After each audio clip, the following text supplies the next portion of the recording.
Mimi's and Frannie's.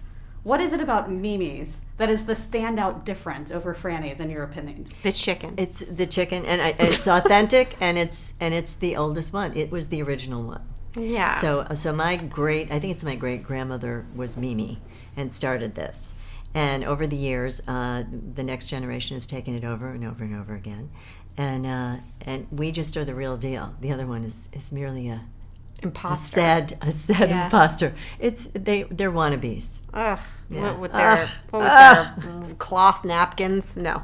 Yeah, they're too fancy for their own good. Absolutely not. Are you able to tease anything about the recipe and that you can give away of why the chicken is better? You know, you kind of have to imagine though that Mimi's doesn't have an A rating from the Department of Health. You can't really imagine that it's got one of those A's in especially in the when window. you see my house behind the restaurant. Yeah, that's not something that we're on the leaderboard for in Merinac. Yeah, no. In terms of the secret sauce, it is a man named Joel who's in our props department who makes the food that we have to eat. He's so good that I would often be eating well after cut, just because it was such a treat. Yeah, people love you, Joel. Big time. Amazing. We're gonna need Joel to cater the next junket. That would be great. Maybe he would. We just need to get Joel a visa because we did shoot our show in Canada. Right. And he made me a vegetarian chicken. Yeah, gluten-free. Yeah, because I don't eat chicken. Wendie, you have some hilarious lines and even better delivery in the show.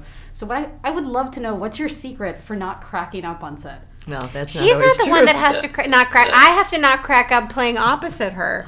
No, sometimes there's something that's so delicious about when you feel like you've found a character and you got into their head and body and you start to own it. And when the writing is good, it's just one of the sweetest things in the world. And usually I can hold on to my stuff when I'm acting. But every once in a while we do crack up. And there was a scene where Leah and I were having a cat fight, and it was just so ridiculous and silly and hilarious that we were soaking wet, spraying each other with hoses, and we just went into giggle fits that we couldn't stop. And that happened to the whole crew, too. So it does happen, and it's really fun. And then you try to get a grip because it's wasting a lot of time.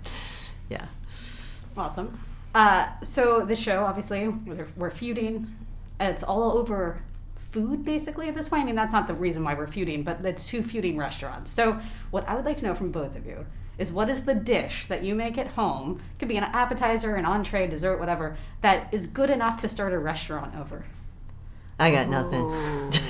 There's no way I could start a restaurant with my limited skills. I don't know that it would be the most competitive restaurant, but the one that I would take the most pleasure out of is just a bakery that is only Christmas cookies. Mm-hmm. That's it. Just different kinds of Christmas cookies, but you can get them year round. Isn't that sort of like an Italian bakery?